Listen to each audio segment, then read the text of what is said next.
Alright guys, we're doing like a stereo miking with SM57s to try to recreate what this acoustic guitar actually sounds like. No matter what I've done, you know, and I don't have like an EQ and like post-production thing to take some of the bass out to make it sound authentic, so no matter what I've tried, there's still a little bit of bass in there that I don't hear when I'm playing it. So bear in mind that I'm trying to get the little subtle notes and the strumming together at the same time.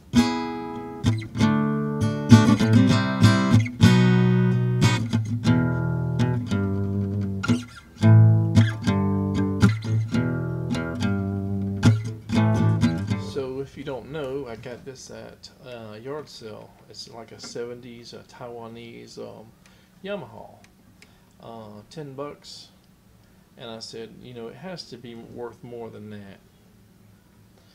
And I put a pickup system in it. I replaced the nut. I put ebony bridge pins here. I adjusted the truss rod. Sanded the heck out of the saddle, tried a bone saddle that, you know, I just could not get a loud low E string on it. So we put D'Addario Silk and Steel EJ40s strings on it, and I may actually get a bone nut or something like that, because I put a used one on here and I sanded it down just to see how low we could go. We went really low and it works for the most part, but if I get like a heavier pick and a heavier strum, the D and G strings kind of, when you open note it, you know, open string plucking, you'll get a little bit of that vibration, you know.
So I'm going to a pick now. This is a little bit harder pick with less flex than I normally play with.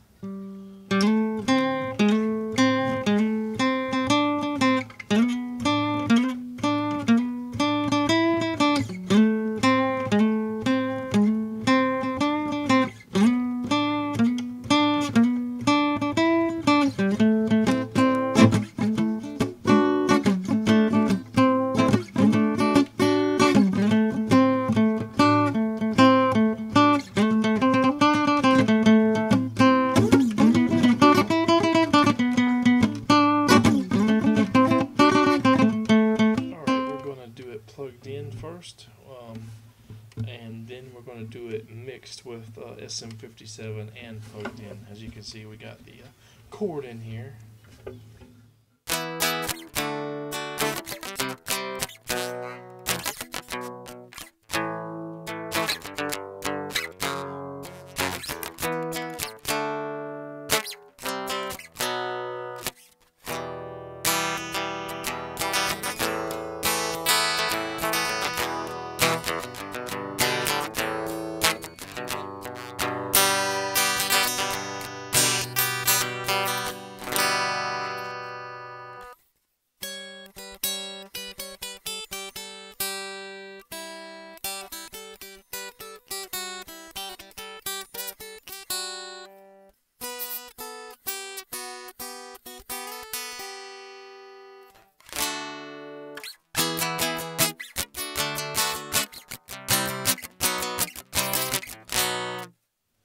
So that kind of sounded awful. When I'm recording it here acoustically without it being plugged in, it has too much bass. It's kind of too trebly, you know, plugged in. Very, very strange. But there is no preamp or EQ system, no tone and volume control on this one. And a lot of the preamps have compression and stuff built in it. Plus, like I said, those EQs. So you have to EQ and compress or whatever you want to do to the sound, you know, somewhere between the guitar and the amplifier, and maybe some post-production stuff. Well, let's just see how it sounds kind of mixed, and I'm not sure. I might have to remix this several times to get the mix right, but here we go.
Going to add this acoustic modeling processor, preamp, EQ, whatever. I just got out of storage, so it's kind of dusty, but that's okay. So it emulates like condenser mics and different body styles and stuff like that. Let's just see if it makes this sound plugged in better.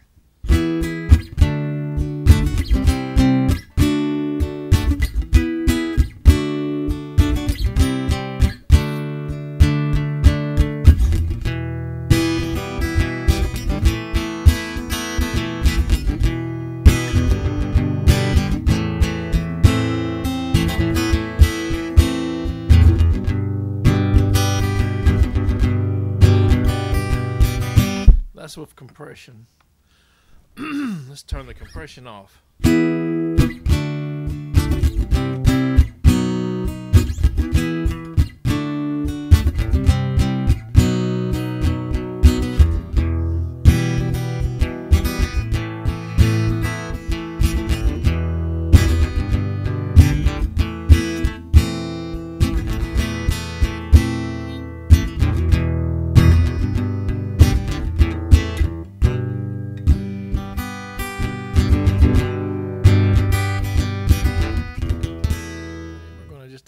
bit of spring reverb here to it.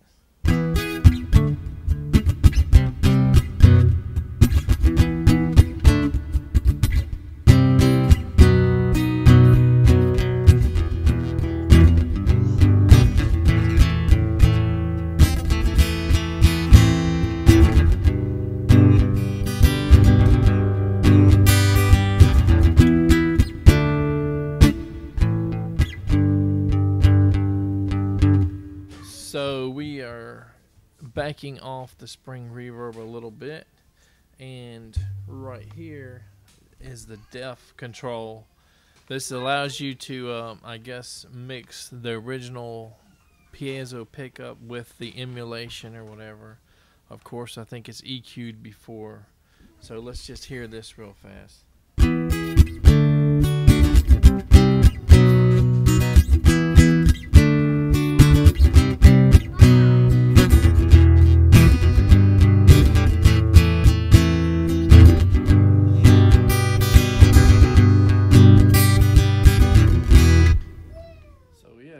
Sounded a lot better than just hooking it directly to the audio interface.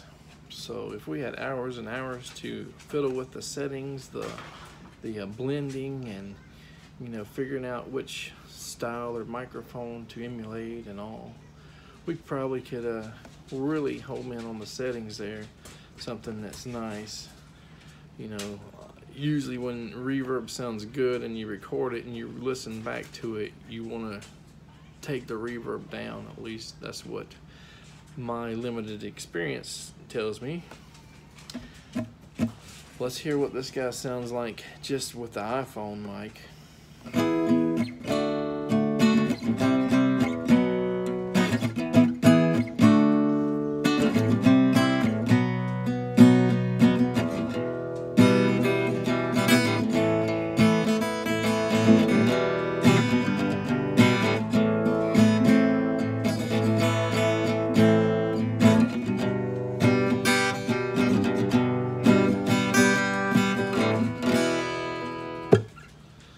So I tried to record before with a UEM81, I think mixed with a Shure SM57 on the sound hole to give it a little bit more oomph. Y'all can take a look at that really fast.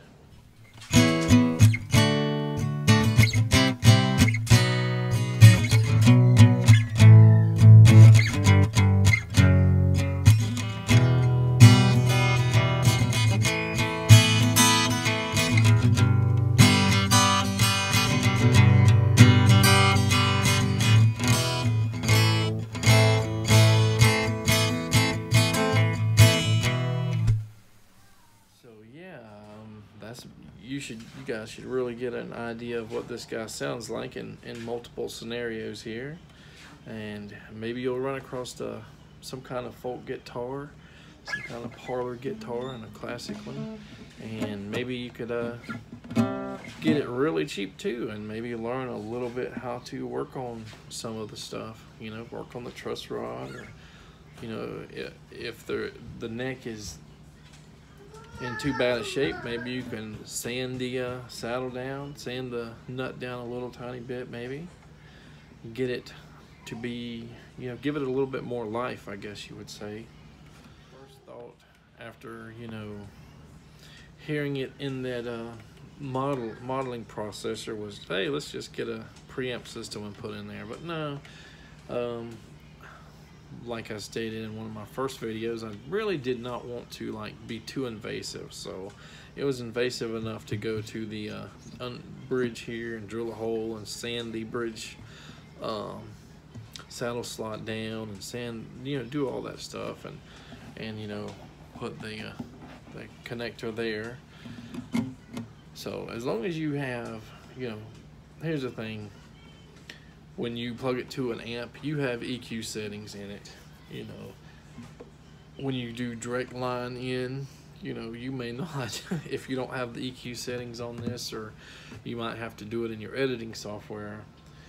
And it was kind of difficult to get the modeling processor, which is a preamp, into a Saramonic, which is also a preamp, but not have a signal meter or anything, so you kind of do it by ear on DSLR mode where you listen to it, but it always sounds different after you record it in camera mode where you cannot listen to the headphones. So you have to go back and forth and record, re-record, try to get the levels and everything right, and I'm sure they're still not right, but this is all we have for now. So yeah, they do make, you know, acoustic preamps and stuff. Like Fishman has one, I think, or two. They're in the $400+ range. There are a few others that there may be a Behringer or something less than $200, and a couple others that are anywhere between maybe like $150 and like $400. Some of them have reverb, some of them have chorus. I don't know if any of them have tremolo, but I guess it's most important to get your sound shaped, you know, your preamp, your EQ, and contour and all that stuff, to have a decent sound, especially if you're doing like a direct recording from the guitar without going through amplifiers. Like an acoustic amp should have a lot of those settings already.